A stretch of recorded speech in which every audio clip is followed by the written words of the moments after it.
Welcome back to the video on Paradiso Canto 4.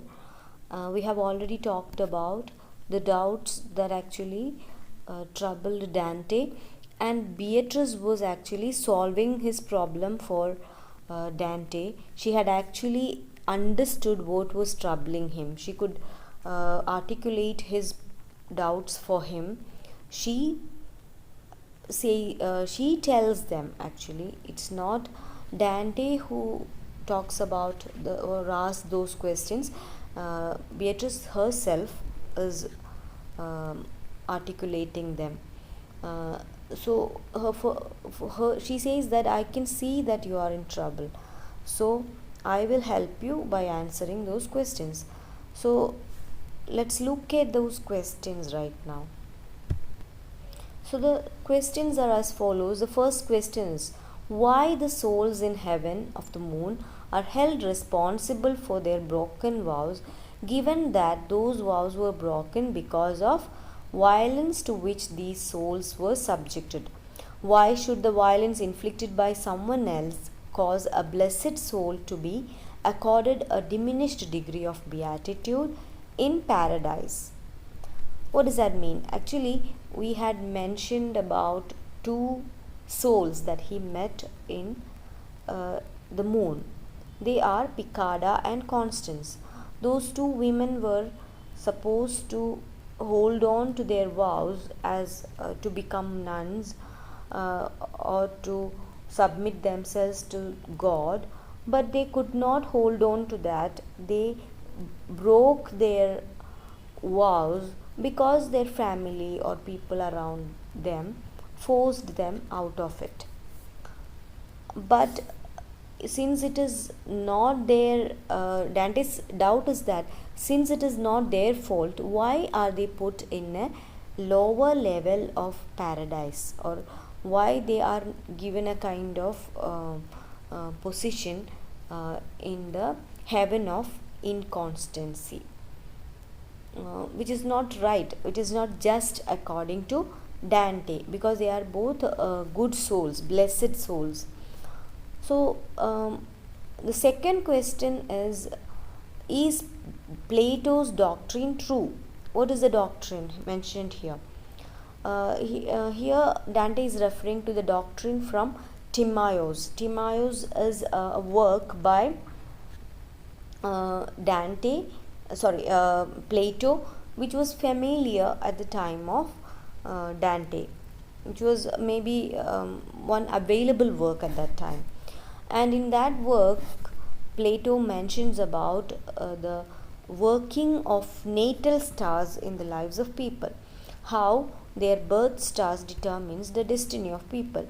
People return to their birth stars after earthly incarnation. After they have lived a life in the earth, they will return to the spheres. So Dante, looking at what is happening in the heaven, he has seen souls in different levels or different spheres. So he believes that maybe, as Plato has said, it is the stars that determine the destiny of these people.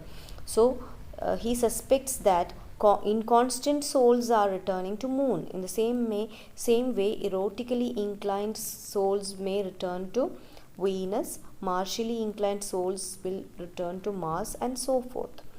So is there any working of the stars in the destiny of people? That's what he is thinking about. So Beatrice actually answers the second question first. Why is she doing so?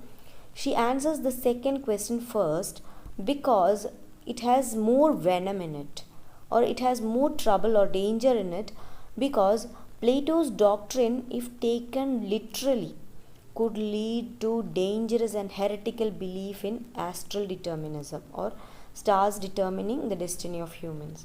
So it can lead to heresy, or Dante will go astray. He will deviate from the Christian path if he believes in Plato's doctrine. He will not believe in the will of God. He will believe in the power of stars. So she answers it. uh, she says, she in order to answer the question, she actually uses a change from connection between material and immaterial, and physical and metaphysical. What is physical, what can be seen, and what you cannot see. She differentiate between that. And being the space time, um, uh, space and time which is beyond the understanding of human beings, um, are actually made clearer using these material examples. um, so she's continuing to say that there is no causal linkage between souls and their stars. She makes it clear. She explains that souls are not actually living in these material heavens. uh, where they are seen, they are not actually living there. They are actually residing with the highest souls, with all the souls, even the most close, even the seraph which is closest to God lives with souls like Picada. So every soul lives in Empyrean, where God also exists. So why is this shown as different spheres or different levels of heaven? The heavens are a fiction that allows Dante to grasp what he would otherwise not be able to understand, namely the difference in spiritual attainment of each individual soul. So the spiritual difference is there, no physical difference. They are not physically apart, they are spiritually in different levels. But it is not possible to make it clear to Dante, who is a human being, without this physical examples. So in short, we can say that physical differentiation that Dante sees is not real. Rather, the spiritual differentiation that he cannot see, which the heavens signify, that is real. So you can't say that all souls are equal. There is a difference, but that difference is not perceivable by someone like Dante. So for the sake of a pilgrim like Dante, they are placed differently. Now Beatrice explains it further using the example of representation. How Bible or church uses the physical form of God, God with hands and feet, signifying a God who doesn't have a form, something that is all together. Even church uses the angels, the image of angels with human faces. Angels are all pure spirit. Then it is for the sake of human understanding that they are represented as having human face. Now moving on to his second doubt. His second doubt is about, second doubt in the sense, the question that he first asked, or the first question that Beatrice now is answering after answering the second question. So the first question, it was about Picada and Constance being kept in a lower level of heaven.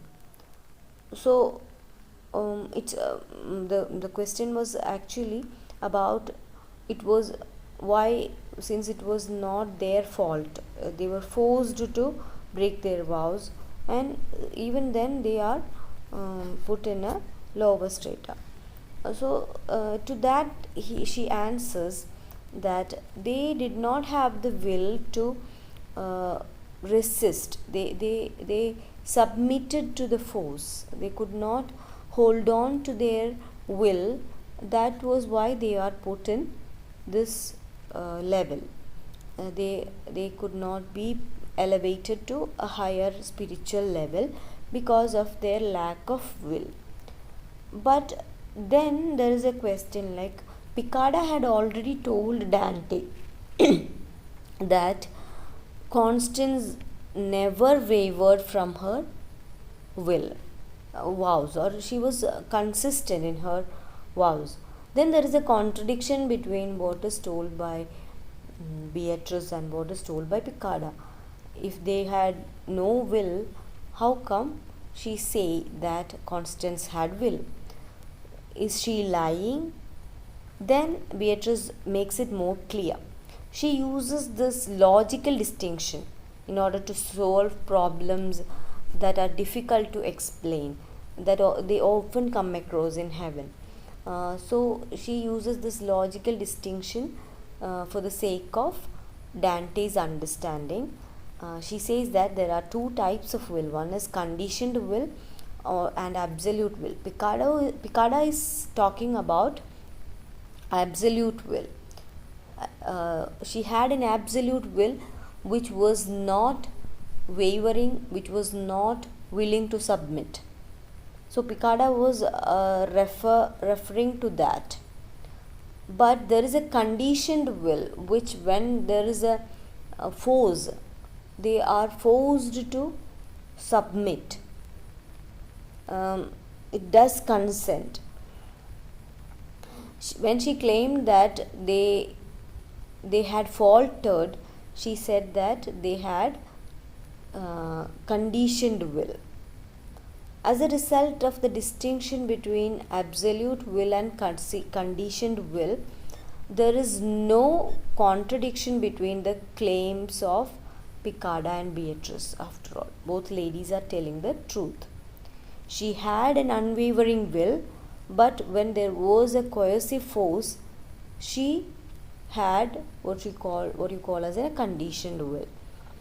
Just like heavens, in which souls were only apparently arranged in hierarchy for the sake of understanding of Dante, they are actually unified in Empyrean. In the same manner, the contradictory statements are only apparently contradictory, they are not actually contradictory. So, this is what the whole question and answer session between Dante and Beatrice, or rather, this is how Beatrice resolves Dante's doubts. Now we'll learn the rest of the poem in the next video. Okay.